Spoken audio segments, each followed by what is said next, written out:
कश्मीर में जब से 370 हटाया गया, 35 से हटाया गया, उसके बाद भी लगातार जो आतंकवादियों द्वारा हत्याओं का सिलसिला वो थम नहीं रहा है। पिछले दिनों जम्मू में ड्रोन से अटैक किया गया, हमला किया गया, जिसमें हमारे जो 2 जवान घायल हुए। उसके अलावा आप अगर देखेंगे तो एक पुलिस ऑफिसर पुलवामा में मार दिए गए, आतंकियों द्वारा पत्नी समेत मार दिए गए, जो कि जम्मू कश्मीर पुलिस में कार्यरत थे। तो जब इतने बड़े लेवल के अधिकारी और की हत्या इस तरीके से कर दी जा रही है आज भी, तो अभी स्थिति कैसे सामान्य मानी जाए? कश्मीर की चीजें तो वैसे ही है, पहले भी हत्याएं होती थी, खबरें अभी भी हत्याओं की आ रही हैं। हम्म, नहीं, देखिए, जो भी कहता है कि कश्मीर की स्थिति सामान्य है, उसको शायद जमीन की हकीकत का पता नहीं है। पर कश्मीर में चेंज बहुत आया है। मैं आपको बताता हूँ। पहले मैं आपको ये बताता हूँ कि हत्याएं क्यों होती हैं। ये इसका कारण क्या है। पाकिस्तान हताश हो चुका है, और जो पाकिस्तान के बड़े बड़े लोग हैं, बड़े उनके जो विद्वान लोग हैं, पाकिस्तान में भी कुछ विद्वान लोग हैं, ऐसी बात नहीं है। तो जी। जब मैं उनसे बात करता हूं जरा, तो वो बताते हैं कि हमें ये पता है कि कश्मीर हमारे हाथ से जा चुका है, लेकिन अपनी जो जनता है, जो अपनी जनसंख्या है, जिसको आपने 70-75 साल से यही चूरन खिला रखा है कि कश्मीर बनेगा पाकिस्तान, कश्मीरियों से नाता क्या, ला इलाहा इल्लल्लाह। एक जो जमीन का डिस्प्यूट था, एक जो पॉलिटिकल डिस्प्यूट था, आपने उसको रिलीजियस डिस्प्यूट बना दिया। कश्मीरियों से नाता क्या, ला इलाहा इल्लल्लाह, यानी कि पाकिस्तान एक इस्लामिक जगह है, इस्लामिक स्टेट है, इस्लामिक नेशन है, और जो कश्मीर के लोग हैं वो भी 97% तो मुसलमान ही हैं। इसलिए उनको पाकिस्तान में शामिल हो जाना चाहिए। पाकिस्तान का लॉजिक है, ये पाकिस्तान का, ये कश्मीरियों का भी लॉजिक नहीं है, ये हिंदुस्तान का लॉजिक नहीं, दुनिया का लॉजिक नहीं है, पाकिस्तान का एक अलग लेवल पे लॉजिक चलता है, तो उनका लॉजिक है। अब क्या है कि आपको दहशत फैलानी है लोगों में। जो लॉ एंड ऑर्डर जो होता है, आप साइकोलॉजी, आप जो मनोविज्ञान जिसको कहते हैं, मनोविज्ञान की जरा नजरों से आप देखिए। सरकार का या लॉ एंड ऑर्डर का, या जिसको कहते हैं स्टेट की जो ताकत होती है, जो राज्य होता है उसकी शक्ति होती है, ताकत होती है, उसका प्रतीक कौन है सड़क पे? उस पर खड़ा हुआ जो प्रतीक है वो पुलिस वाला है, क्योंकि वो वर्दी पहनता है। आप कहेंगे सर आईएएस ऑफिसर भी हो सकता है, लेकिन अगर आईएएस ऑफिसर नॉर्मल सड़क पे चले, आप उसको पहचान के नहीं देख सकते कि आईएएस ऑफिसर है, क्योंकि वर्दी नहीं पहन सकता। वो शर्ट पैंट कोट पहना होगा, वो तो कोई भी हो सकता है। अब वो गाड़ी पे चले, लाल बत्ती लगे, तब आपको पता लगे कि साहब कोई अधिकारी जा रहा है, वरना आपको क्या पता। और आइडेंटिफाइबल कौन है? आइडेंटिफाइबल पुलिस वाला है। और जहां पे वो पुलिस वाला खड़ा होता है अपने हाथ में वो छड़ी लेके, ही इज द लॉ, उसकी जिम्मेदारी है वहां पे कानून को लागू करना। तो एक जी। पुलिस वाला, बीट बीट कांस्टेबल जो है ना, बीट कांस्टेबल, उसकी बहुत जबरदस्त, बहुत बड़ी जिम्मेदारी है। अब मैं आपको एक बात बताता हूं, आपने जिसको आप स्टेट की अथॉरिटी का, स्टेट की ताकत का, स्टेट के वर्चस्व का प्रतीक मानते हैं, जिसको आपने, उसको ही मार दिया। अब आप समझ रहे हैं मनोवैज्ञानिक तौर पे क्या मैसेजिंग चल रही है। जी। जी। आपने आपने खुलेआम इतने हेडमास्टरों को नहीं मारा। आपने खुलेआम, जो अभी तो ट्रेन जाते हैं कश्मीर में, आपने रेलवे के एम्प्लॉय को नहीं मारा, आपने पोस्टल सर्विस के एम्प्लॉय को नहीं मारा, आपने पुलिस वाले को मारा। क्यों? इसका सिर्फ ये नहीं कि पुलिस ऑपरेशंस करती है उनके खिलाफ, वो एक कारण हो सकता है। देश का, भारत का वहां पे नुमाइंदा कौन है सड़क पे जो खड़ा हुआ है, जो आइडेंटिफाइबल है इजीली कि हाँ ये देश का नुमाइंदा, वो खाकी वर्दी पहनना पुलिस वाला। That is why the policeman is the target, because he represents India.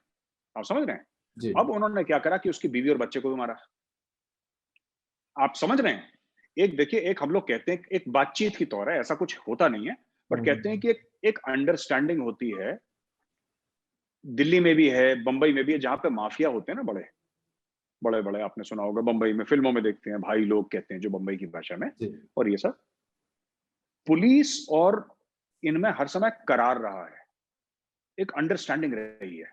करार मतलब लिखित करार नहीं, एक अंडरस्टैंडिंग है कि परिवार को कोई हाथ नहीं लगाएगा। नहीं समझ रहे आप? जी। जी परिवार को कोई बिल्कुल। हाथ नहीं लगाएगा, है ना। एक दूसरे को जान से मार दो, एक दूसरे की हत्या कर दो, एक दूसरे को देखते ही गोली मार दो, चाहे पुलिस वाला माफिया वाले को मारे, माफिया वाला पुलिस वाले को मारे। वो गेम पुलिस, चोर पुलिस का चलता रहता है, लेकिन परिवार को कोई हाथ नहीं लगाएगा। ये करार है, और ये कोई लिखित करार नहीं है, एक अंडरस्टैंडिंग होती है। ठीक है। जी। उन्होंने करार तोड़ दिया, उन्होंने करार तोड़ दिया। पंजाब में क्या हुआ था मैं आपको बताता हूं, और जम्मू कश्मीर पुलिस ने करा नहीं है अभी तक। ये करा नहीं है जम्मू कश्मीर पुलिस ने, लेकिन कर भगवान ना करे ऐसा हो जाता है ना, ये आतंकवादी मैं कह रहा हूं बिल खोद के अंदर बैठ जाएंगे। पंजाब में क्या हुआ था 80 के दशक में, जब वहां पे आतंकवाद चला था, तो पंजाब पुलिस के कुछ अफसरों ने यह बोला कि इन लोगों ने क्या करा कि जो बब्बर खालसा वाले जो थे, आम सिख तो परेशान था वहां पे, क्योंकि ये लोग आम सिखों को भी मारते थे। जी। तो क्या हुआ कि बब्बर खालसा वालों ने क्या कोशिश करी कि जब बसें आई तो उसमें से हिंदू निकाले और हिंदुओं को गोली मार दी। पंजाब पुलिस में तो ज्यादातर सिख हैं, क्योंकि सिख मेजोरिटी स्टेट है। पंजाब पुलिस के सिखों ने और सब लोगों ने मिलकर, ना कि सिर्फ सिखों नहीं, सब लोगों ने मिलकर एक प्लान बनाया कि आतंकवादियों का दर्द कहां पे होता है। उन्होंने रातों रात आतंकवादियों के परिवार वालों को उठाना शुरू करा कि तू बहुत बड़ा आतंकवादी है ना, तेरा बाप हमारे कब्जे में आ जाए। इनके घुटने तोड़ दिए पंजाब पुलिस ने। सही करा गलत करा उसके ऊपर मैं कोई नहीं होता कमेंट करने वाला यहां पे, ना मेरी इतनी हैसियत ना मेरी औकात कि मैं बोलूं पंजाब पुलिस ने सही करा गलत करा। लेकिन पंजाब का जो सिख है ना, उसने खालिस्तान की कमर तोड़ दी। अब उसने अच्छी तोड़ी बुरी तोड़ी मुझे नहीं पता, लेकिन कमर टूटी। आज खालिस्तान की मूवमेंट जो है सो कॉल्ड, अब वो कनाडा के जो टैक्सी ड्राइवर है वही चलाते हैं, भारत में नहीं चलती वो। जी। क्योंकि पंजाब के सिखों ने कमर तोड़ दी उसकी।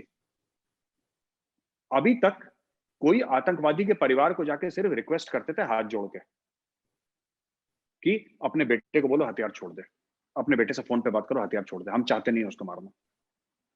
जम्मू कश्मीर पुलिस जब भी गई है किसी दहशतगर्द के खानदान के पास, उसके परिवार के पास, जम्मू कश्मीर पुलिस ने दहशतगर्द को, आतंकवादी को छाती में गोली जरूर मारी है, लेकिन जब भी उसके माँ बाप के पास गई है, जब भी उसके भाई बहन के पास गई है, तो हर समय हाथ जोड़ के सर झुका कर गई है। जम्मू कश्मीर पुलिस ने कभी किसी आतंकवादी के ऊपर, उसके माँ बाप के ऊपर, कहने का मतलब है उसके परिवार के ऊपर हमला नहीं करा। उन्होंने क्या करा आतंकवादियों ने? उन्होंने करार तोड़ दिया। अब मुझे नहीं पता इसके नतीजे क्या होंगे जी। क्योंकि हर चीज का ना वो लॉ ऑफ मोशन है ना, इक्वल एंड ऑपोजिट। जी। ऑपोजिट रिएक्शन ना। अब मुझे नहीं पता, हो सकता है ना हो, लेकिन ये बहुत बड़ी चीज है जो उन्होंने करी। उन्होंने करार तोड़ दिया। उनको करार नहीं तोड़ना चाहिए था। जी। जब तक आपने जम्मू एंड कश्मीर पुलिस वाले के अफसर पे गोली चलाई, ठीक है, तो जम्मू एंड कश्मीर पुलिस वाले हैं, वो कफन बांध के चलते हैं। उनको पता है कि हमारी जिंदगी कभी भी खत्म हो सकती, उनको पता है ये चीज, और वो लोग एक्सेप्ट करते हैं कि ठीक है, ये हमारी ड्यूटी, हमारा फर्ज है। अगर देश के नाम, फर्ज के नाम निछावर हो गए कोई बात नहीं।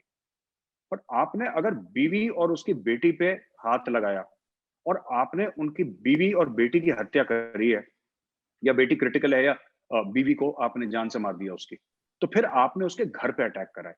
किसी के घर पे अटैक नहीं होता कभी। आप किसी के घर में घुस के उसके परिवार को मारोगे, तो फिर इसके नतीजे फिर फिर शराफत भूल जाओ। फिर आप शराफत भूल जाओ। Namaste. Please remember to subscribe to us and switch on the notifications for this channel. For our other social media links, more content, and to support our work, please visit citti.net. Dhanyavad. Namaskar.